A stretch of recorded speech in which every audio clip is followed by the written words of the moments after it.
Good evening everybody. Good evening sir. मेरा audio और video clear है आप लोगों को? बिल्कुल यस सर। चलिए, दैट्स गुड। देखिए, आज की क्लास में we are going to start with the second last topic of this chapter.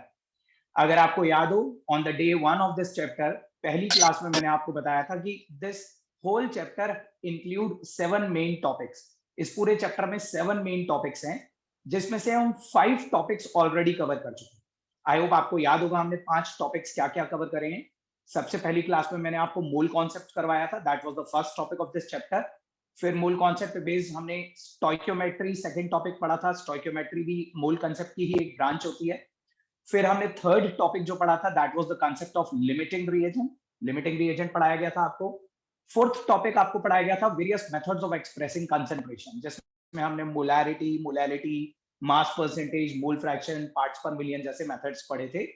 और फिफ्थ टॉपिक जो हम पिछली 2 क्लासेस से कर रहे हैं वो था एम्पेरिकल एंड मॉलिक्यूलर फॉर्मूला। ठीक है, आई होप आप सभी लोगों को आज एम्पेरिकल और मॉलिक्यूलर फॉर्मूले का डिफरेंस अब तक पता चल चुका होगा। Molecular formula represent the actual number of atoms of various elements present in one molecule of a given compound. Molecular formula तो किसी भी कंपाउंड के एक मॉलिक्यूल में एक्चुअली में कितने कितने एटम्स होते हैं वो बताता है। लेकिन empirical formula is just representing the simple ratio of various elements. It never gives us an idea about the actual number of atoms. Empirical formula देखकर आप actual number of atoms का आइडिया नहीं पता लगा सकते, सिर्फ एक रिलेटिव आइडिया पता चलता है कि रेशियो क्या है।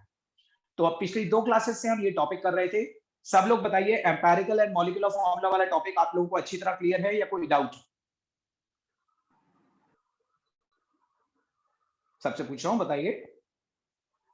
एम्पेरिकल एंड मॉलिक्यूलर फॉर्मूला वाला टॉपिक क्लियर है सबको?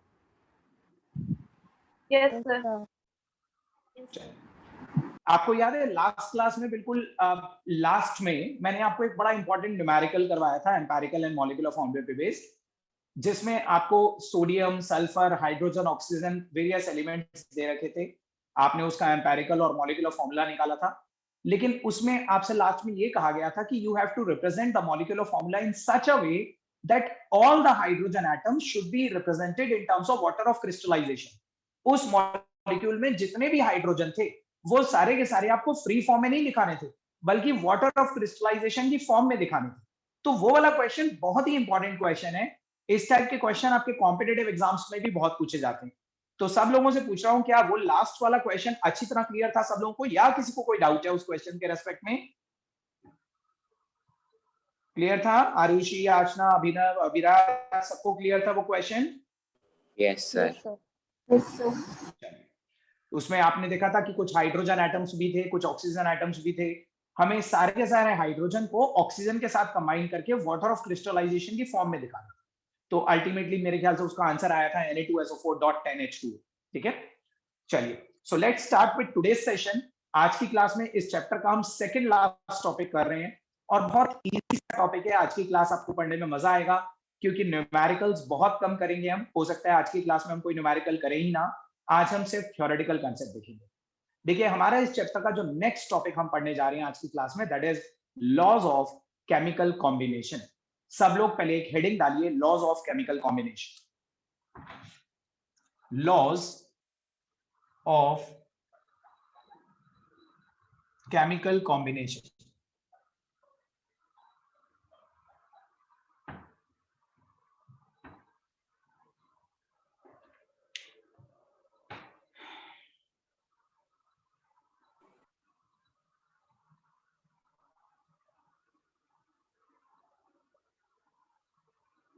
Laws of chemical combination. अब सुनिए इसके बारे में। देखिए, एज द नेम सजेस्ट, मैंने लॉ के आगे एस भी लगा रखा है, लॉज। ये किसी एक सिंगल लॉ का नाम नहीं। Laws of chemical combination is just not a single law. In fact laws of chemical combination is a set of 6 laws. इसके अंदर मैं टोटल आपको 6 लॉज करवाऊंगा। आपको पता है कि केमिस्ट्री में we usually deal with various chemical reaction. बहुत सारे एलिमेंट्स होते हैं जो आपस में एक दूसरे के साथ रिएक्ट करके डिफरेंट कंपाउंड्स बनाते हैं। तो ये याद रखिए कि जब भी कोई केमिकल रिएक्शन होता है, whenever any chemical reaction take place, whenever two elements react with one another to form certain compound, तो जब भी दो एलिमेंट एक दूसरे के साथ रिएक्ट करते हैं to form certain compound, they always do so in certain ratio. ऐसा नहीं होता कि कितना भी अमाउंट ऑफ एलिमेंट कितने भी अमाउंट ऑफ एलिमेंट के साथ रिएक्ट कर जाएगा। कुछ रूल्स होती हैं, कुछ लॉजिकल एल्गोरिथम्स होती हैं जिनके बेसिस पे वेरियस एलिमेंट्स एक दूसरे के साथ रिएक्ट करते हैं। तो जब भी कोई एलिमेंट एक दूसरे के साथ रिएक्ट करते हैं टू फॉर्म सर्टेन कंपाउंड, तो वो कौन कौन से रूल्स फॉलो करते हैं, ठीक है, कौन सा पैटर्न ऑफ कॉम्बिनेशन फॉलो होता है वेरियस केमिकल रिएक्शंस में, उन सारे केमिकल कॉम्बिनेशंस को हम 6 लॉज की टर्म्स में डिफाइन करेंगे। तो laws of chemical combination basically is a group of 6 laws which tells us the pattern of chemical reaction, जो हमें ये बताता है कि वेरियस एलिमेंट एक दूसरे के साथ रिएक्ट करके जब कंपाउंड बनाते हैं तो वो क्या लॉजिक फॉलो करते हैं, क्या रूल्स फॉलो करते हैं, क्या पैटर्न फॉलो करते हैं। ठीक है, तो बहुत सिंपल सी लॉज है। आप जब लॉज पढ़ोगे तो आपको बहुत आराम से एक एक लॉ समझ में आती रहेगी, एंड प्रोबेबली चांसेस हैं कि आपने इसमें से एक या दो लॉज पहले प्रीवियस क्लासेस में पढ़ भी रखी। ठीक है, तो शुरू की एक दो लॉज तो बहुत ही सिंपल है। तो पहले इसके बारे में एक जनरल पैराग्राफ लिखिए, मैं डिक्टेट कर रहा हूं, एक छोटा सा पैराग्राफ लिखिए सब लोग। लिखिए, laws of chemical combination, laws of chemical combination, laws of chemical combination is a set of 6 laws, is a set of 6 laws, it is a set of 6 laws which governs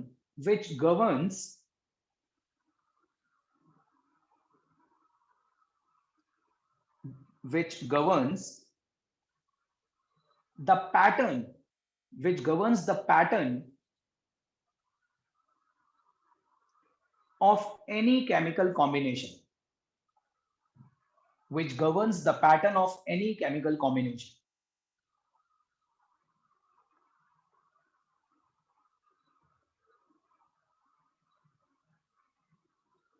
जब भी कोई chemical combination होता है तो किस तरह का pattern follow होता है, किस तरह कौन से रेशियो में वेरियस एलिमेंट एक दूसरे के साथ रिएक्ट करेंगे, वो उन 5 लॉ से decide.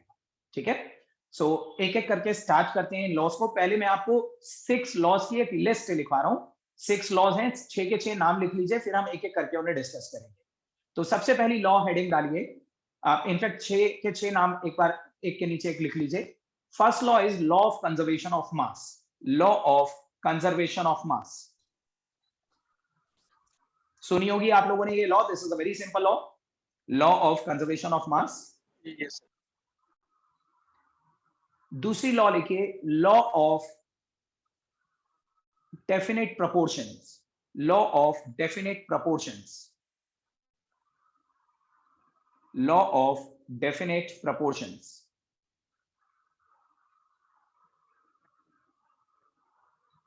Law of definite proportions.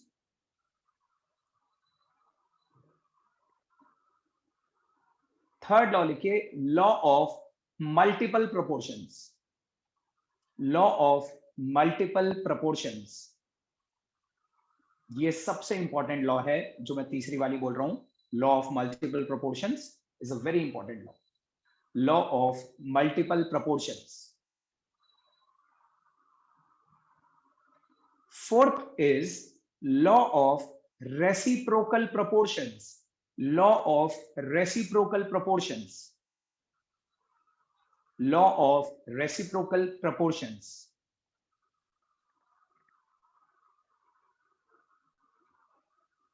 The fifth one is Gay-Lussac's law of combining volumes. देखिए ये spelling, Gay-Lussac's law,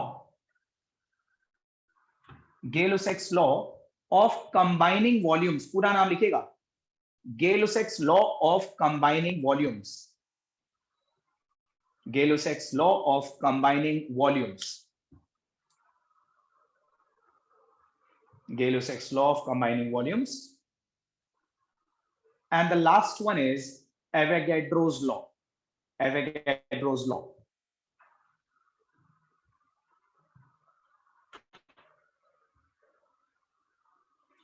So these are the 6 laws that collectively decide the pattern of various chemical reactions. जब भी कोई chemical reaction होता है, जब भी दो एलिमेंट आपस में रिएक्ट करके कोई कंपाउंड बनाते हैं, तो उस केमिकल रिएक्शन में बहुत सारी चीजें होती हैं जो हमें फाइंड आउट करनी होती हैं, वो हम इन 6 लॉज के रेस्पेक्ट में फाइंड आउट करेंगे.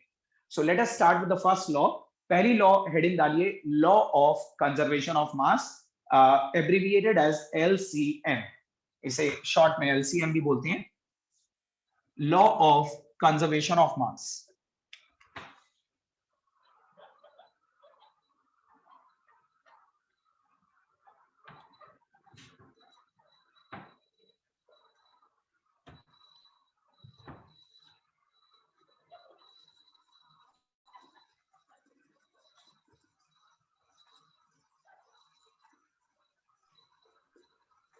This law was proposed by a scientist named Antoine Lavoisier. Antoine Lavoisier was the name of that scientist जिसने ये law propose करी थी, Antoine Lavoisier. ये जो साइंटिस्ट के नेम है ना, ये आपके एकेडमिक लेवल से, स्कूल लेवल से अगर हम पर्सपेक्टिव में देखें तो बहुत ज्यादा इंपॉर्टेंट नहीं है, लेकिन कॉम्पिटिटिव पॉइंट ऑफ व्यू से these names are very important. Competitive exams में जब आपको ऑब्जेक्टिव टाइप क्वेश्चंस आते हैं तो कई बार साइंटिस्ट के नाम भी पूछ लिए जाते हैं कि कौन सी लॉ किस साइंटिस्ट ने दी थी. तो कॉम्पिटिटिव पॉइंट ऑफ व्यू से you have to learn these names, लेकिन स्कूल के एग्जाम्स में जनरली ये नहीं पूछे जाएंगे. ठीक है. So law of conservation of mass, LCM से इसे एब्रिविएट करते हैं. This law was proposed by Antoine Lavoisier and I expect कि ये लॉ आप सभी लोगों को आनी चाहिए. तो बताइए, आती है आप सब लोगों को ये law? Yes, sir. Yes, sir. चलिए, Yes, sir. आशना आप बताइए, can you tell me what is this law? So this law states that mass can neither be created nor destroyed in a chemical reaction. Okay. देखिए, ये जो language आपने use करी ना, although ये this is an acceptable language, कुछ teachers इसे consider कर लेंगे, लेकिन ये जो लैंग्वेज आप यूज कर रहे हो ना, ये लैंग्वेज हम जनरली यूज करते हैं law of conservation of energy में, जब हम बोलते हैं कि energy can neither be created nor be destroyed but it can only be transformed from one form to another. ठीक है. Law of conservation of mass में in fact the better way of defining is that, सब लोग ध्यान से सुनना, during any chemical reaction, सुनना पहले, अभी लिखिएगा नहीं, during any chemical reaction the total mass of the reactant is always equal to the total mass of product. That is, there is no mass defect. आप ये मत बोलिए कि mass can neither be created nor be destroyed. In fact, आप ये बोलिए कि during any chemical reaction, the total mass of the reactant is always equal to the total mass of product. Reactant का total mass product के total mass के बराबर रहेगा, mass में कोई defect नहीं होगा. ये last वाला word क्या है, mass defect, इसका मतलब मैं समझाऊंगा, लेकिन सब लोग पहले इसकी definition लिखिए. सब लोग लिखो. During any chemical reaction, during any chemical reaction, during any chemical reaction,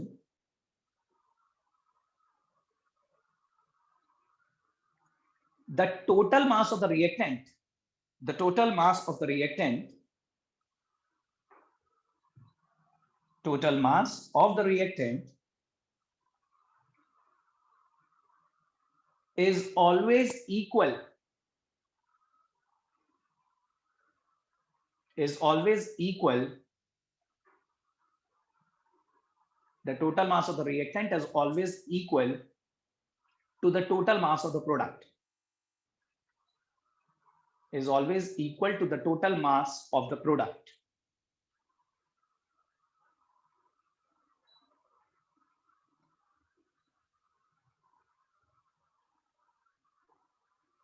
That is, there is no mass defect. There is no mass defect. That is, there is no mass defect.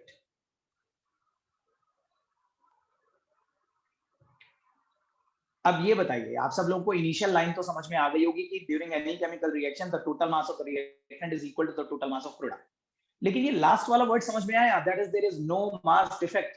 बताओ, किसी को doubt है इसमें या किसी को समझ में आ गया? There is no mass defect, इसका क्या मतलब होता है? कभी सुनिए आपने ये टर्म मास डिफेक्ट? एनीबॉडी?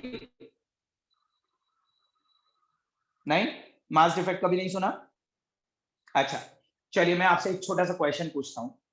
मैंने आपको इस डेफिनेशन की पहली लाइन में जो स्टार्टिंग का वर्ड लिखवाया, वो मैंने आपको लिखवाया during any chemical reaction. Chemical reaction, आपको मालूम है कि दो तरह के रिएक्शन होते हैं, एक होते हैं केमिकल रिएक्शन और एक होते हैं nuclear reactions. So do you know the difference between the chemical reactions and the nuclear reactions? किसी को मालूम है chemical reaction nuclear reaction difference क्या होता है? बताइए, कोई बता सकता है? एनीबॉडी? रोहित सर अर्नब आप बताइए, आपने हैंड रेज करा. yes sir chemical reactions in this the reactions take place in the outer orbits and in nuclear reactions the reaction takes place in the nucleus. बिल्कुल ठीक बताया आपने. देखिए इन वेरी सिंपल टर्म्स में आपको बता दूं कि chemical reaction is a reaction in which the electrons participate. Chemical reaction वो होते हैं जिसमें इलेक्ट्रॉन्स पार्टिसिपेट करते हैं. आपको पता है दो मेन टाइप के बॉन्ड्स आपने पढ़े हैं, ionic bond and covalent bond. Ionic bond जब बनता है तो इलेक्ट्रॉन का ट्रांसफर होता है, एक एलिमेंट अपना इलेक्ट्रॉन निकाल के दूसरे को दे देता है. कोवेलेंट बॉन्ड बनता है तो वैलेंस इलेक्ट्रॉन्स की शेयरिंग होती है. तो जनरली जो केमिकल रिएक्शंस होते हैं ना उसमें इलेक्ट्रॉन्स पार्टिसिपेट करते हैं, वैलेंस इलेक्ट्रॉन्स. लेकिन जो न्यूक्लियर रिएक्शंस होते हैं, न्यूक्लियर रिएक्शंस में इलेक्ट्रॉन्स पार्टिसिपेट नहीं करते, उसमें न्यूक्लियस पार्टिसिपेट करता है. और न्यूक्लियर रिएक्शन दो तरह के होते हैं, फ्यूजन एंड फिजन. सबने सुने होंगे फ्यूजन एंड फ्यूजन. तो जो न्यूक्लियर रिएक्शंस होते हैं ना, याद रखिएगा, ध्यान से सुनिएगा मेरी बात, जितने भी न्यूक्लियर रिएक्शंस होते हैं उनमें law of conservation of mass follow नहीं होता. जितने भी न्यूक्लियर रिएक्शंस होते हैं उन सभी में देखा गया है कि some part of mass is converted to energy. कुछ मास एनर्जी में कन्वर्ट हो जाता है. दैट्स व्हाई आइंस्टाइन ने मास एनर्जी इक्वेशन दी थी, आपने पढ़ा होगा, E equal to mc square. ये इक्वेशन पढ़ी होगी आप लोगों ने, E equal to mc square. इससे पता चल रहा है कि कुछ मास एनर्जी में भी कन्वर्ट हो सकता है. लेकिन न्यूक्लियर रिएक्शन में मास, अगर याद रखिए, अगर कुछ मास एनर्जी में कन्वर्ट हो गया ना तो हम बोलेंगे मास में डिफेक्ट आ गया. मास डिफेक्ट का मतलब है मास का कंजर्व ना रहना, मास का किसी और फॉर्म में कन्वर्ट हो जाना, मास का एनर्जी में कन्वर्ट हो जाना. लेकिन ये न्यूक्लियर रिएक्शंस में होता है, केमिकल रिएक्शंस में नहीं होता. केमिकल रिएक्शन में कोई मास डिफेक्ट नहीं देखा गया. केमिकल रिएक्शन में the mass remains conserve, the total mass of the reactant is always equal to the total mass of product. जरा सा भी मास एनर्जी में कन्वर्ट नहीं होता, कोई मास डिफेक्ट नहीं होता. समझ में आई आप सब लोगों को मेरी बात या नहीं? मास डिफेक्ट का मतलब होता है मास का किसी और फॉर्म में कन्वर्ट हो जाना, मास का एनर्जी में कन्वर्ट हो जाना. और वो कब हो सकता है? न्यूक्लियर रिएक्शंस में हो सकता है, केमिकल रिएक्शंस में नहीं होता. केमिकल रिएक्शन में mass defect never take place. Chemical reaction में the total mass of the reactant is always equal to the total mass of product. So that was a very simple law. बताइए पहली law सब लोगों को समझ में आ गई या कोई doubt? Yes, sir. Yes sir. चलिए दैट्स गुड, आप सब लोगों को समझ में आ गई. बहुत सिंपल सी लॉ थी. देखिए अब now let's move on to the second law. पहली लॉ बहुत ही सिंपल है, इसमें कोई एग्जांपल भी एज सच देने की जरूरत नहीं है. आपने ऑलरेडी कुछ न्यूमेरिकल ऐसे करे जिसमें हमसे प्रोडक्ट का मास पूछा जाता था, तो हम रिएक्टेंट के मास में से किसी एक प्रोडक्ट का मास माइनस कर देते थे, दूसरे प्रोडक्ट का मास आ जाता था. ठीक है. अब जो दूसरी लॉ हम पढ़ रहे हैं, ये लॉ भी प्रोबेबली कुछ स्टूडेंट्स ने पहले पढ़ रखी होगी. सेकेंड लॉ की हेडिंग डालिए, law of definite proportions. Law of definite proportions.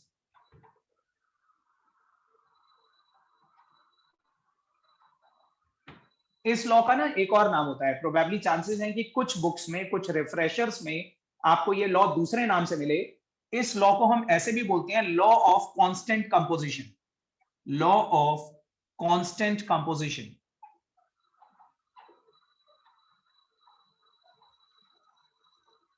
ये एक ही लॉ है, सेम लॉ के दो अलग अलग नाम हैं. And this law was proposed bye Joseph Proust.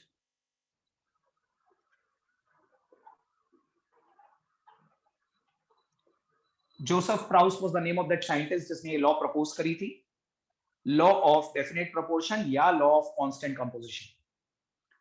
बताइए ये लॉ आती है आप में से किसी को? एनीबॉडी हैंड रेज करिए. जहां तक मुझे याद आ रहा है आईसीएससी बोर्ड में ये लॉ जरूर पढ़ाई गई होती है. सो एनीबॉडी फ्रॉम आईसीएससी बोर्ड, अगर कोई है आईसीएससी बोर्ड का तो बताइए, हैंड रेज करिए और ये लॉ बताइए मुझे. अभिराज आपने ये लॉ पढ़ी है कभी पहले? शायद सर. बताइए आती है कुछ एक्सपेक्टेड?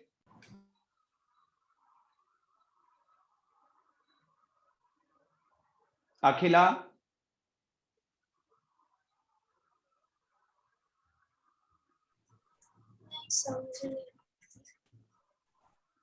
रोहित, एक हैंड रेज हुआ। रोहित आप बताइए।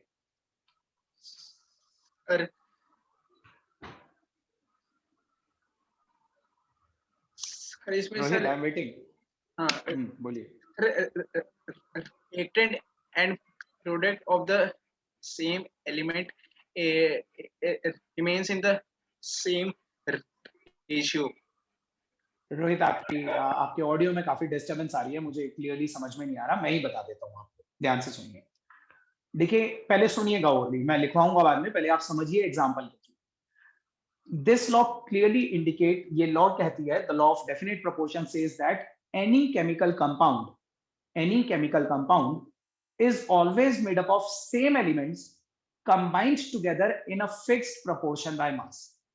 कोई भी केमिकल कंपाउंड है वो सेम एलिमेंट से बना होता है, combined together in a fixed proportion by mass. जैसे एक बड़ा सिंपल सा एग्जांपल, जब भी आप ये लॉ पढ़ोगे ना, किसी भी बुक में कोई भी टीचर आपको ये लॉ पढ़ाएगा, तो सबसे पहला एग्जांपल आपको वाटर का दिया जाएगा। आप देखना, वाटर, आपको पता है वाटर डिफरेंट सोर्सेस से ऑब्टेन करा जा सकता है।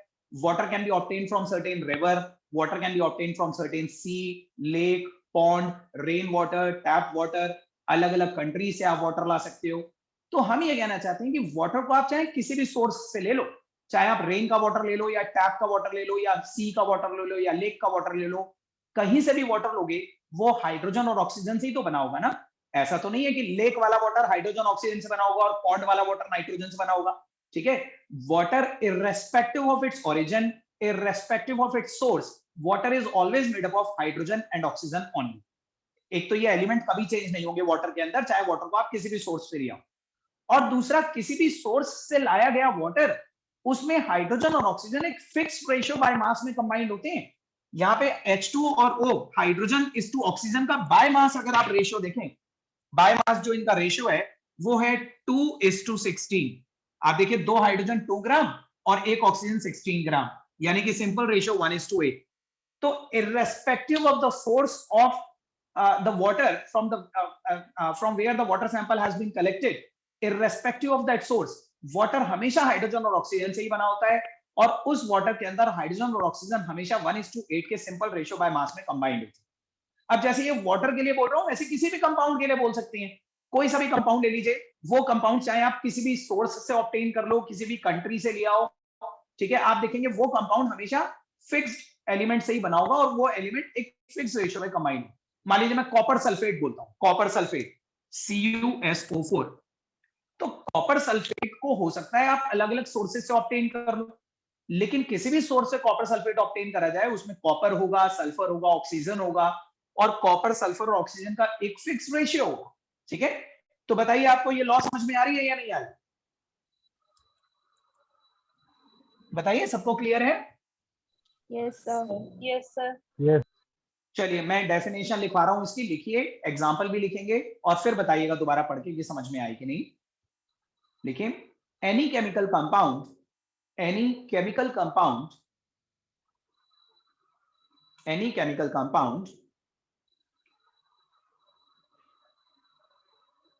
is always made up of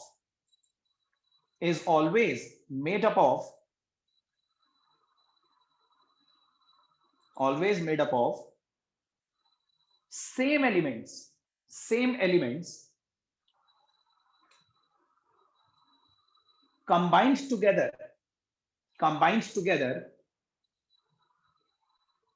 combined together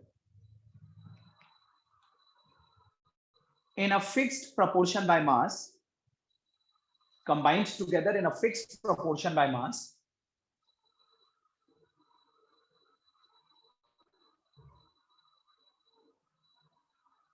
combined together in a fixed proportion by mass. That's it. बस full stop लगा लीजिए.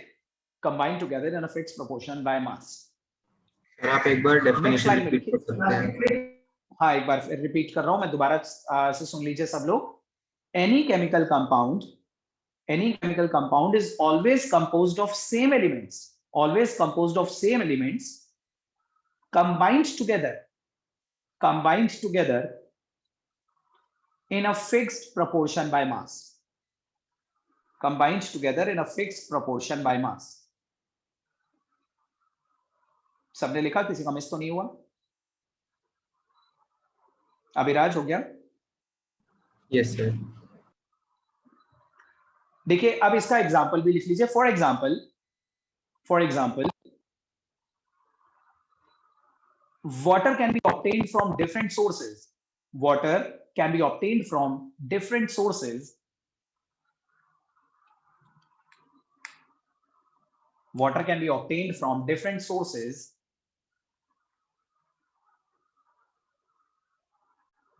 but irrespective of its source,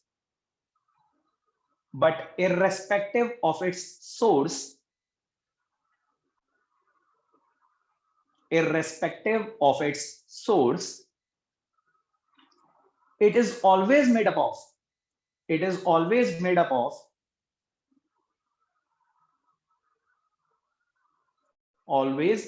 of hydrogen and oxygen only.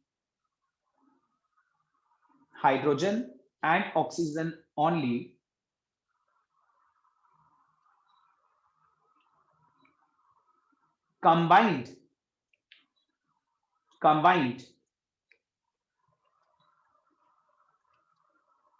in 1:8 ratio by mass. Combined in 1:8 ratio by mass.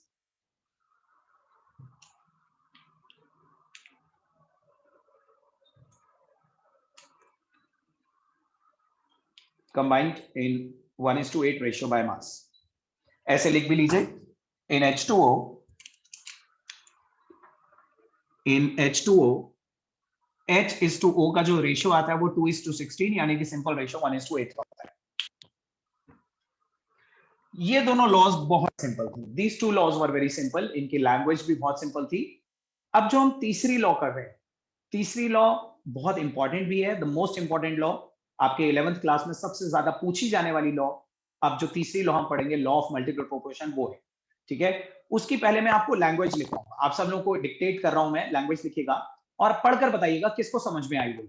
Heading डालिए, law of multiple proportions. Law of multiple proportions.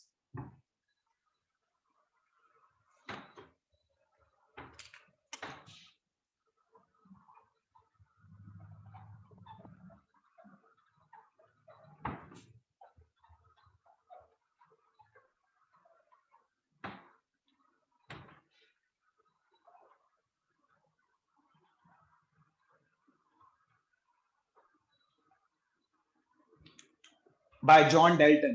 John Dalton was the scientist जिसने ये law propose करी थी, law of multiple proportion. This was proposed by John Dalton.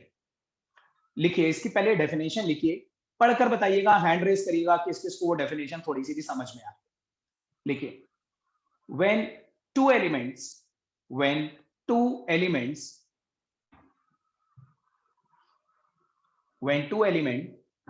combines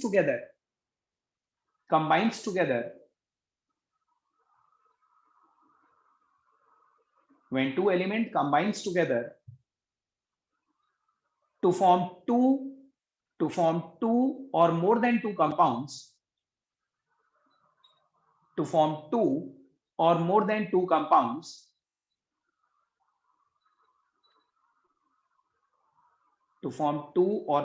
compounds, then the masses of one of the element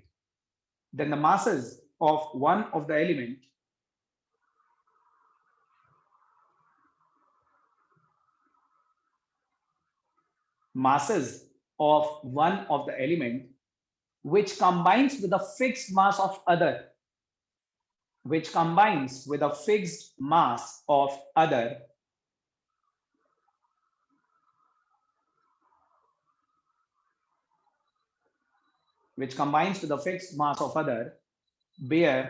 bear a simple whole number ratio, bear a simple whole number ratio, bear a simple whole number ratio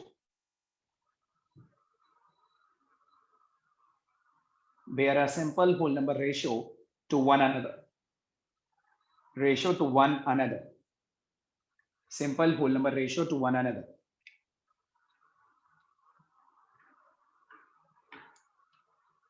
बहुत important law है, this is the most important law class 11th के point of view से सबसे ज्यादा पूछी जाती है, this is the law जिसपे आपको न्यूमेरिकल भी आएंगे। एक बार बताइए किसी का मिस तो नहीं हुआ, दोबारा रिपीट करूं? सबने लिख ली? हाँ सर, एक बार रिपीट कर दो। देखो एक बार रिपीट करता हूं, एक बार चेक कर लीजिएगा।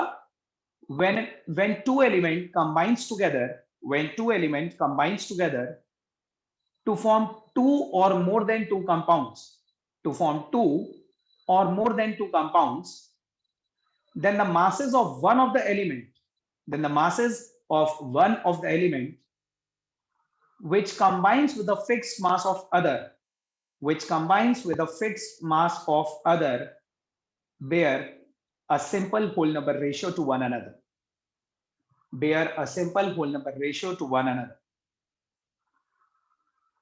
आदित्य बताइए, चेक कर लिया, कुछ मिस तो नहीं हुआ? No sir. चलिए सब लोग, अब मैंने आपको बोला था कि आप खुद पढ़िए, पहले पढ़कर देखिए समझ में आ रही है कुछ। Can you imagine certain example as per the definition?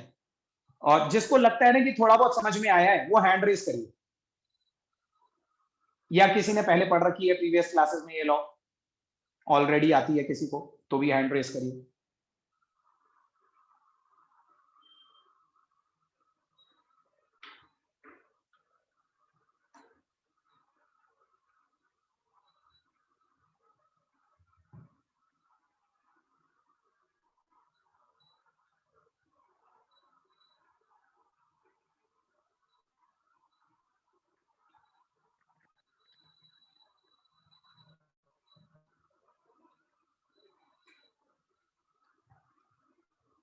एक हैंड रेज हुआ है।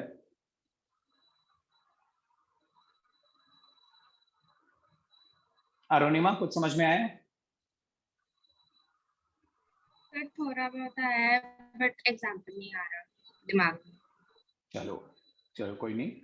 आरुषि, आरुषि पहले तो बताइए, आपने पहले ये लॉ पढ़ रखी थी या आपने अभी अभी पढ़ के समझा है?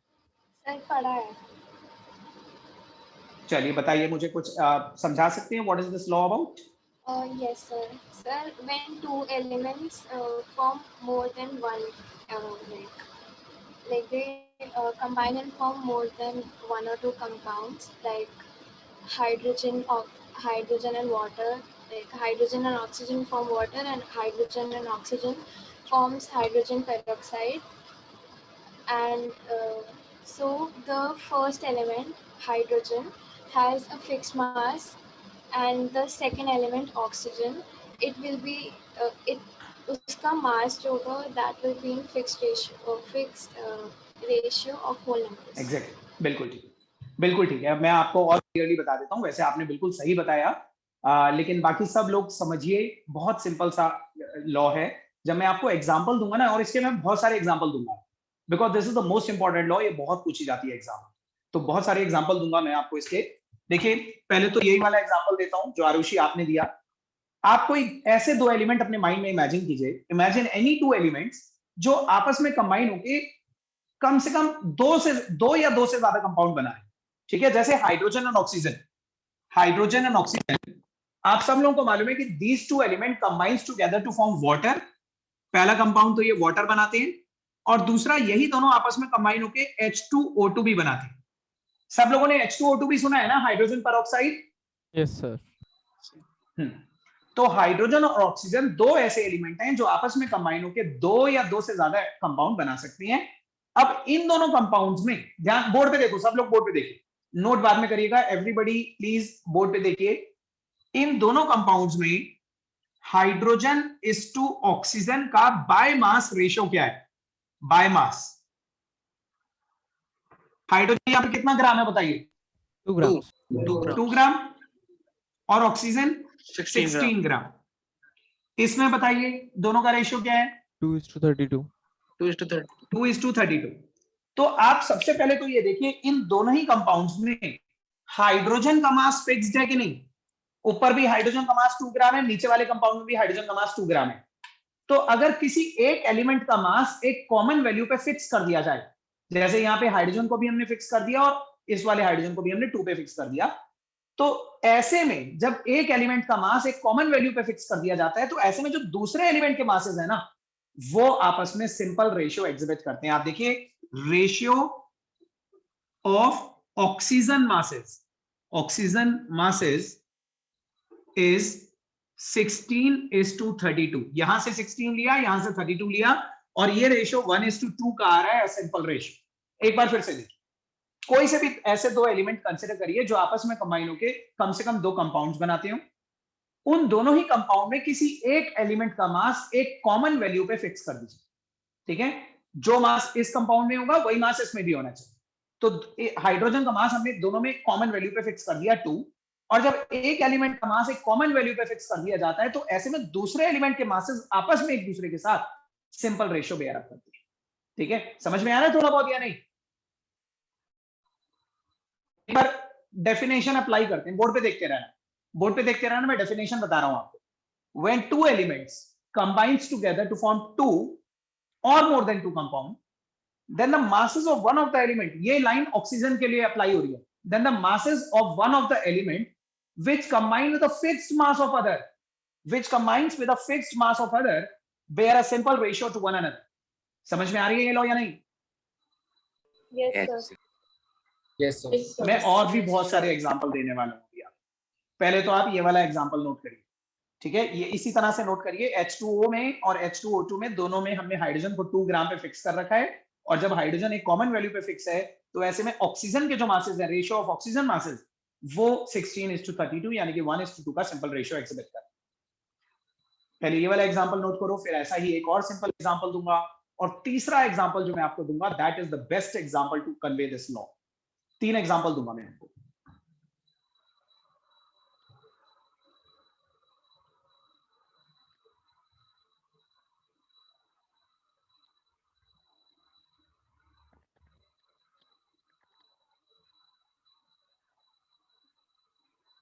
यस अभिनव, वही वाला एग्जांपल दूंगा मैं भी आपको। ये वाला नोट कर लिया? Yes, sir. Yes, sir. चलिए देखिए, let us discuss another example to justify this law.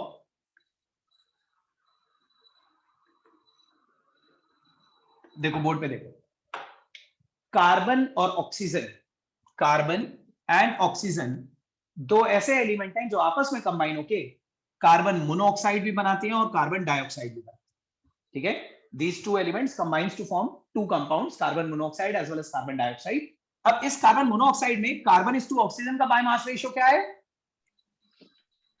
12:16। Carbon 12 ग्राम होता है, ऑक्सीजन 16 ग्राम, और यहां पे कार्बन ऑक्सीजन का रेशियो है 12:32। तो आप देखिए दोनों में कार्बन का मास फिक्स्ड है कि नहीं? कार्बन का मास एक कॉमन वैल्यू पे फिक्स्ड है, और अगर कार्बन का मास एक कॉमन वैल्यू पे फिक्स्ड है, तो ऐसे में ऑक्सीजन के मासेस आपस में सिंपल रेशियो बेयर अप करेंगे। और देखिए कर रहे हैं कि नहीं कर रहे? Ratio of oxygen masses is 16:32 which is again 1:2। एक एलिमेंट को आपको एक कॉमन वैल्यू पे फिक्स करना पड़ेगा, तब जाके दूसरा एलिमेंट आपस में सिंपल रेशियो बेयर अप करेगा। आई होप आपको समझ में आ रही होगी फिर ये law. Yes, sir. Yes, sir. ठीक है, इसे भी नोट करिए। अब मैं जो आपको तीसरा एग्जांपल दूंगा ना, that is the best example to convey this law. एक बहुत अच्छा एग्जांपल देता हूं मैं आपको, आप ये नोट करो पहले।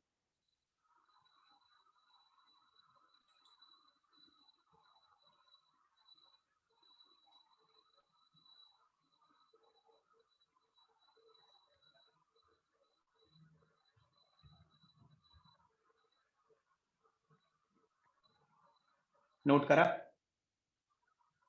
Yes, sir.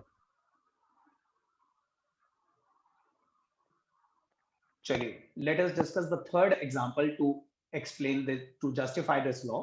और वो तीसरा एग्जांपल याद रखिएगा, कॉम्पिटिटिव लेवल का एग्जांपल है, बहुत इंपॉर्टेंट एग्जांपल है। देखिए, हमें कोई ऐसे दो एलिमेंट सोचने हैं, we have to find out two such element जो आपस में कंबाइन होके कम से कम दो या दो से ज्यादा कंपाउंड बनाते हैं।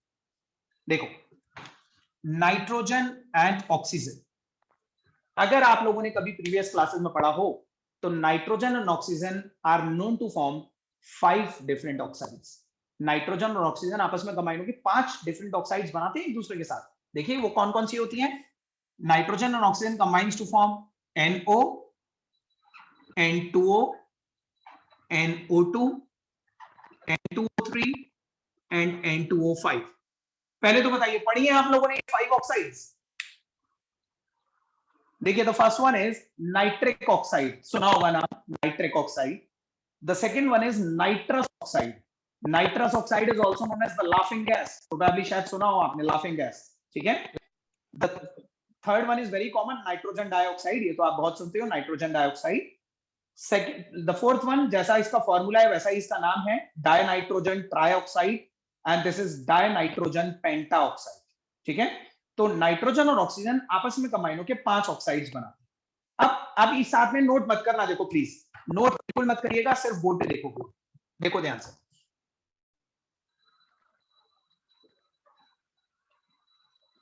Original ratio of nitrogen is to oxygen, nitrogen is to oxygen का ओरिजिनली यहां पे क्या रेशियो है, नाइट्रोजन होता है 14 ग्राम, ऑक्सीजन होता है 16 ग्राम। तो देखिए इसमें 14:16 है, यहां पे बताओ क्या है, 28:16. 28:16। यहां पे 14 है, ठीक है। यहां पे बताइए क्या है, 28:48। अब यहां पे बताइए क्या है, 28:80. 28:80। ठीक है। अब हम इसी रेशियो को एक बार रीएडजस्ट करते हैं, adjusted ratio, adjusted ratio of nitrogen is to oxygen. देखो इन सब में मैं नाइट्रोजन को 14 पे फिक्स कर लेता हूं, सब में नाइट्रोजन को 14 पे फिक्स कर लेते हैं, तो ये तो 14:16 ही रहेगा, लेकिन ये हो जाएगा 14:8। अगर मैं इसे 14 कर देता हूं तो ये 8 हो जाएगा ना, 14:8। ये क्या हो जाएगा, 14:32 ही रहेगा ये तो। ये क्या हो जाएगा, 14:24, और ये क्या हो जाएगा, 14:40।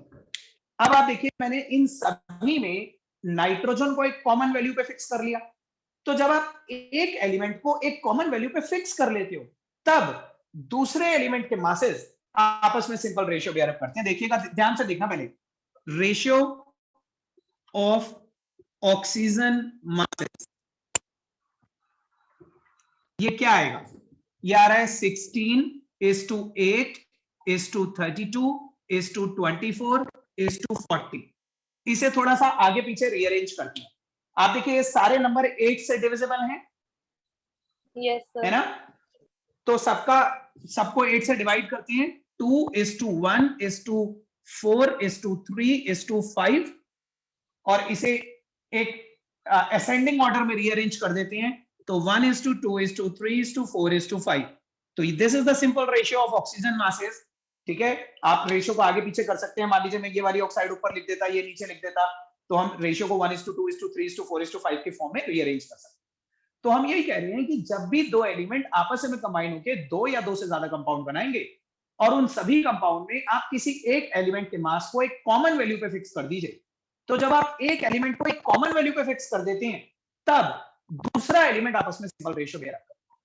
अब आप यहां पे ये भी कर सकते थे कि ऑक्सीजन को एक कॉमन वैल्यू पे फिक्स कर देते, हम नाइट्रोजन का रेशियो निकाल लेते, तब भी वो सिंपल रेशियो आता। तो किसी भी एक एलिमेंट को एक कॉमन वैल्यू पे फिक्स करने पे दूसरे एलिमेंट के मास से सिंपल रेशियो बेयर अप करेंगे। I hope these were the enough examples to understand this law. आपको ये लॉ समझ में आई कि नहीं आई? सब लोग बताइए।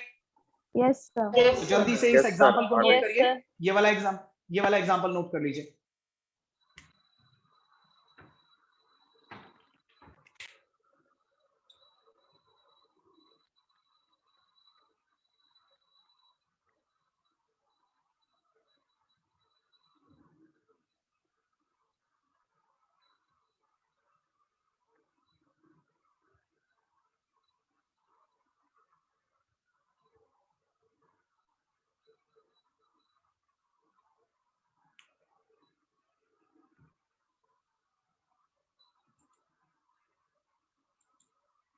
नेक्स्ट क्लास में मैं आप सब लोगों से पूछूंगा ये डेफिनेशंस, अच्छी तरह पढ़िएगा।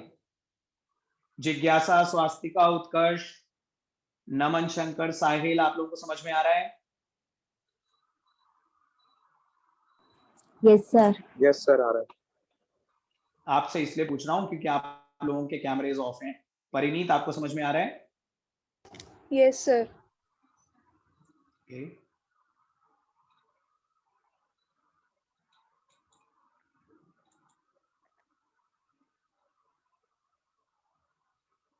अनुष्का, रितिका, अपेक्षा, आदित्य, हिमांशु, कोई डाउट तो नहीं है? No, sir. Doubt नहीं है. No, sir. No, sir. No, sir. No, sir. चलिए, इसे नोट करिए। एक एग्जांपल मैं ओरली बताता हूं आपको, मतलब हम उसे डिस्कस नहीं करेंगे। पहले आप नोट करो, इसे सब नोट करो और मुझे बताओ, जब नोट कर लें तो मुझे बताइए।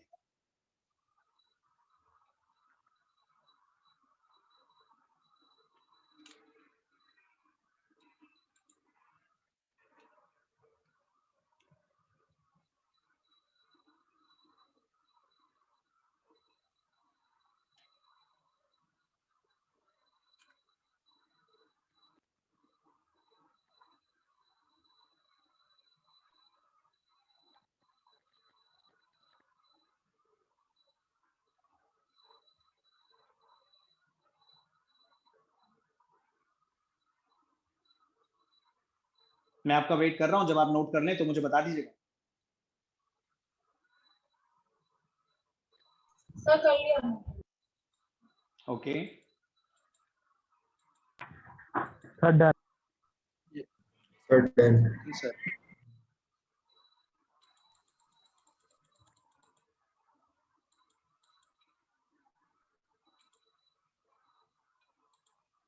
चलिए देखिए, एक एग्जांपल ऐसी ओरली सुन लीजिए, मतलब आप चाहो तो आप अपने घर पे ट्राई कर देखना। एक ऐसा एग्जांपल जो इनफाइनाइटली चलता ही चला जाएगा। मतलब ये तो 5 कंपाउंड है ना, नाइट्रोजन और ऑक्सीजन 5 कंपाउंड बनाती है, लेकिन आप कंसिडर करो एक ऐसा एग्जांपल से कार्बन एंड हाइड्रोजन, इसकी कोई लिमिट ही नहीं है। This example will keep on going. Carbon और हाइड्रोजन आपस में मीथेन बनाते हैं, इथेन बनाते हैं, प्रोपेन बनाते हैं, and this will keep on going. Methane, ethane, propane, butane, pentane, hexane, heptane, octane, known, decane, कितना भी आगे तक चले जाओ, सब में आप ट्राई करके देखिएगा, अगर एक एलिमेंट के मास को एक कॉमन वैल्यू पे फिक्स कर लें तो दूसरे एलिमेंट के मास से सिंपल रेशियो बेयर अप करते चले जाओ। ठीक है, सो ये हर कंपाउंड पे एप्लीकेबल होती है लॉ, इसका कोई एक्सेप्शन नहीं है। कोई भी दो ऐसे एलिमेंट लीजिए जो आपस में कंबाइन होकर दो या दो से ज्यादा कंपाउंड बनाते हैं, उन सभी कंपाउंड में एक एलिमेंट को एक कॉमन वैल्यू पे अगर फिक्स कर दें तो दूसरे एलिमेंट के masses simple ratio bear up करेंगे।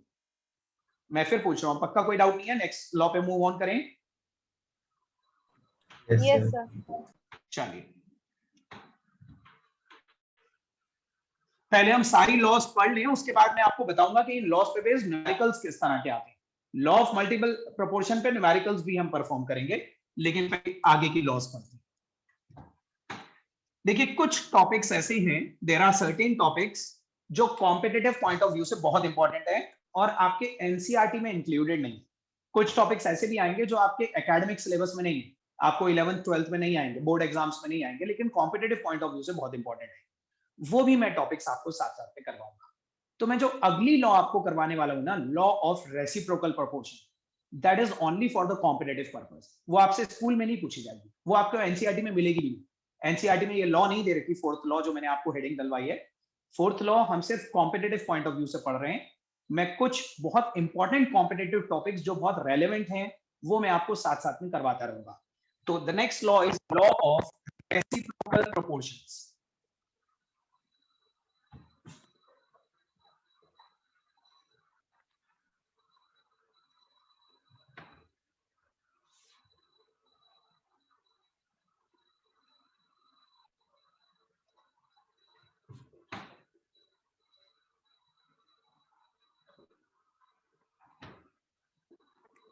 Law of reciprocal proportions heading डाल लीजिए। This was proposed by a scientist named Jeremiah Richer.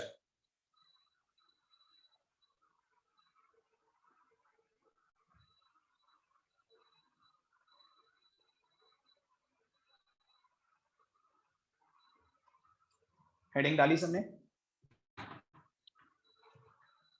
Yes, sir. देखिए पहले मैं ये लॉ डिक्टेट कर रहा हूं, आप सब लोग लिखिए इसे, बहुत इंपॉर्टेंट लॉ है, डिफरेंट एग्जांपल्स देख के मैं इसे जस्टिफाई करूंगा। लिखिए, when two elements combine separately, when two elements combines separately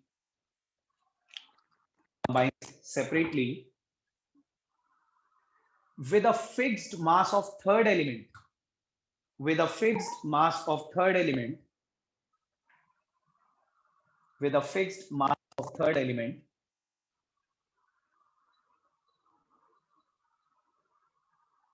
then the ratio of their masses, then the ratio of their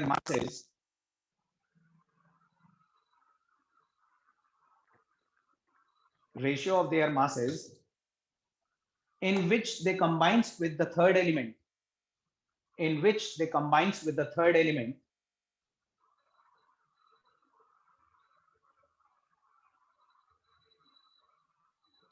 in which they combines with the third element,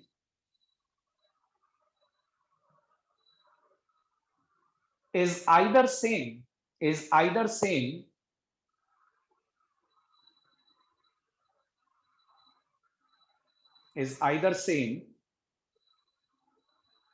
or it bear a simple ratio, or it bear a simple ratio, or it bear a simple ratio to that ratio, simple ratio to that ratio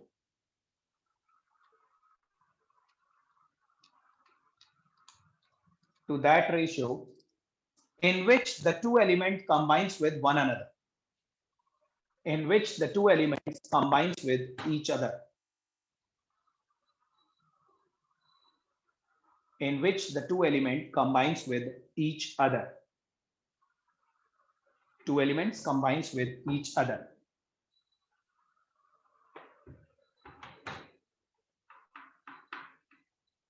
पहले तो बताइए किसी का miss तो नहीं हुआ, मैं दोबारा रिपीट करूं?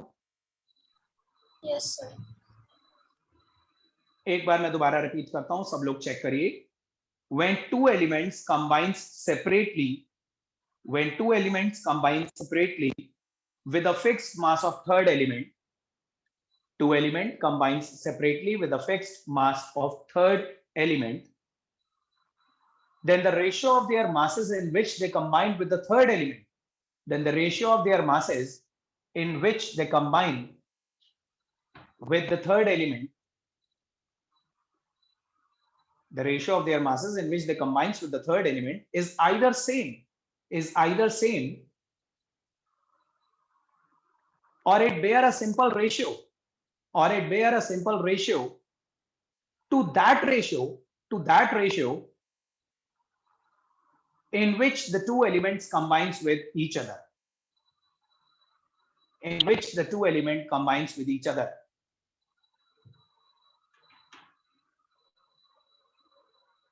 In which the two element combines with each other. किसी का मिस हुआ है तो मुझे बताइए पहले।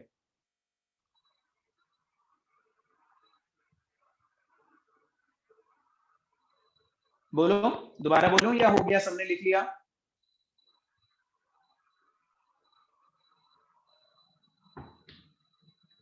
सो आई होप सबने लिख लिया, आपको जवाब नहीं दे रहे। देखिए अभी आप ये लॉ पढ़ोगे ना तो आपको इसकी लैंग्वेज बहुत कॉम्प्लिकेटेड लगेगी, आपको कुछ समझ में भी नहीं आएगा। तो पहले मैं आपको इसका एक एग्जांपल देता हूं छोटा सा, ठीक है? एक बहुत सारे एग्जांपल दूंगा, पहला एक एग्जांपल सुनिए ध्यान से। इस लॉ को समझने के लिए आपको कोई ऐसे दो एलिमेंट इमेजिन करने हैं जो आपस में भी एक दूसरे के साथ रिएक्ट करते हो और जो सेपरेटली किसी थर्ड एलिमेंट के साथ भी रिएक्ट करते हैं। जैसे एक एग्जांपल देखो, से नाइट्रोजन और हाइड्रोजन, ये दो हमारे मेन एलिमेंट हैं और ये हमारा तीसरा एलिमेंट है। बताइए क्या नाइट्रोजन ऑक्सीजन के साथ कंबाइन होकर कुछ बनाता है? Yes sir. Yes, sir. बहुत सारी ऑक्साइड्स बनाता है। नाइट्रोजन ऑक्सीजन के साथ कंबाइन होकर बहुत सारी ऑक्साइड बनाता है। कोई सी भी एक ले लेते हैं, सपोज N2। अच्छा बताइए, क्या हाइड्रोजन ऑक्सीजन के साथ कंबाइन हो सकता है? Yes, sir. ये भी कंबाइन होता है H2O बनाने के लिए। और क्या ये दोनों आपस में भी कंबाइन हो सकते हैं Yes, sir. NH3 बनाने के लिए? ठीक है, तो आपको कोई ऐसे दो एलिमेंट इमेजिन करने हैं, these are the two main element. आपको कोई ऐसे दो एलिमेंट इमेजिन करने हैं जो किसी तीसरे के साथ तो कंबाइन होते ही हो, लेकिन आपस में भी एक दूसरे के साथ कंबाइन होते हैं। ठीक है, अब आप ये देखिए कि इस N2O में नाइट्रोजन इस टू ऑक्सीजन का बाय मास रेशियो क्या है? नाइट्रोजन इस टू ऑक्सीजन का रेशियो बताइए।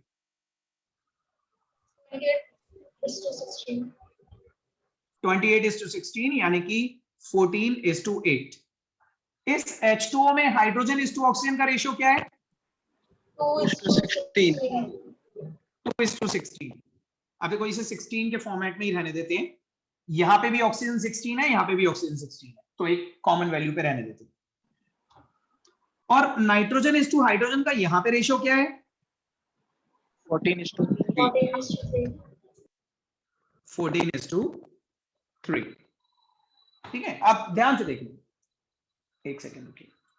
हाँ देखिए, ध्यान से देखिए, इन दोनों ही कंपाउंड्स में N2O में और H2O में ऑक्सीजन को एक कॉमन वैल्यू पे हमने फिक्स कर दिया। यहां पे भी ऑक्सीजन 16 ग्राम है और यहां पे भी ऑक्सीजन 16 ग्राम है। तो जब दोनों में ऑक्सीजन, ये जो थर्ड एलिमेंट का मास है ना, अगर ये दोनों में एक कॉमन वैल्यू पे फिक्स कर दें, तो यहां से नाइट्रोजन और यहां से हाइड्रोजन का रेशियो निकालना है। इस कंपाउंड का नाइट्रोजन लेना है, उस कंपाउंड का हाइड्रोजन लेना है। तो देखो मैं लिख रहा हूं, लिखने से समझ में आएगा। Ratio of nitrogen is to hydrogen in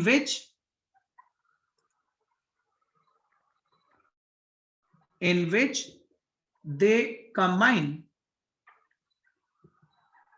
with oxygen। वो वाला रेशियो लेना है नाइट्रोजन इस टू हाइड्रोजन का जिसमें वो ऑक्सीजन के साथ कंबाइन हुए थे। तो यहां पे नाइट्रोजन है 28 और वहां पे हाइड्रोजन है 2। 28:2,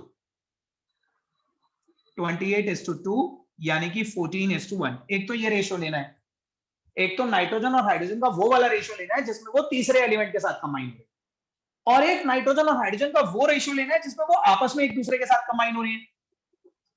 ratio of nitrogen is to hydrogen with each other, वो क्या आ रहा है?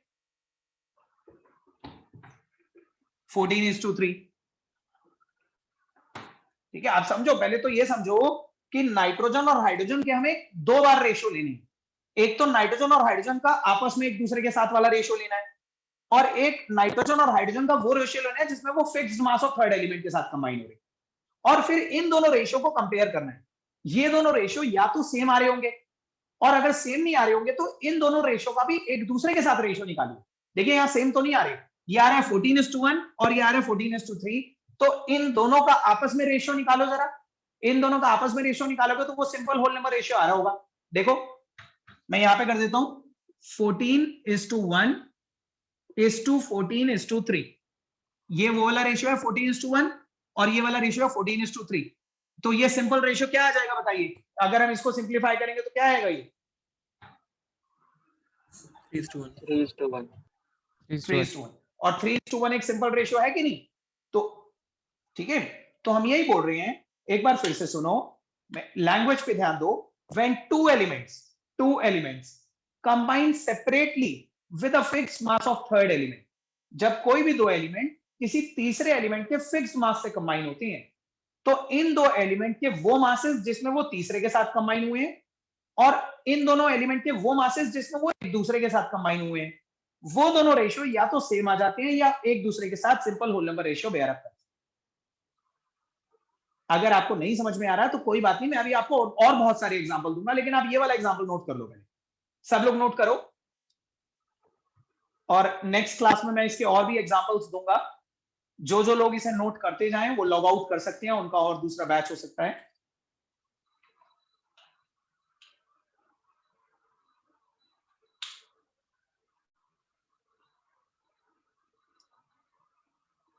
जिसको भी डाउट है मैं इस लॉ को दोबारा एक्सप्लेन करूंगा अगली क्लास में, हम इसे दोबारा डिस्कस करेंगे और भी बहुत सारे एग्जांपल्स डिस्कस करेंगे।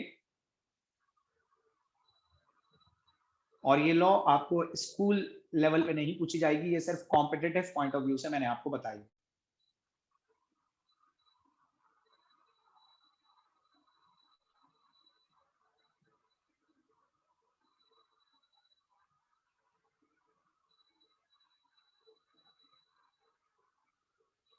देखिए मैं आपको एक चीज और बता दूं इससे पहले कि सब लॉग आउट कर जाएं।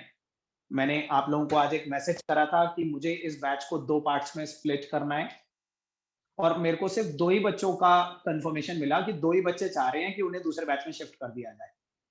तो सिर्फ 2 बच्चों को लेकर तो मैं एक नया बैच नहीं स्टार्ट करूंगा, एटलीस्ट 10-15 बच्चे तो शिफ्ट हो जाओ। तो जिनका कोई दूसरा बैच नहीं है वो कोशिश करिए कि अगर 7 to 8 MWF में शिफ्ट हो सकते हैं तो मुझे बताइए सोच के। अगर 2 ही बच्चे कहेंगे तो 2 बच्चों से मैं कैसे अगला बैच स्टार्ट करूंगा?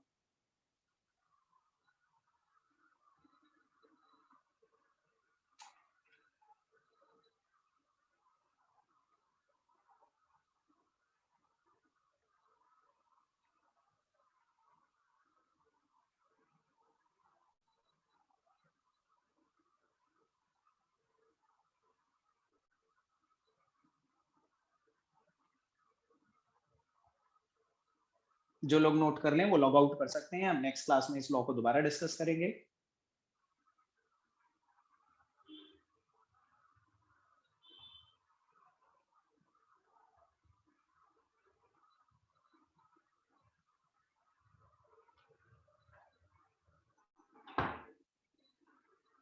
चलिए सबने नोट कर लिया, मैं लॉग आउट कर दूं?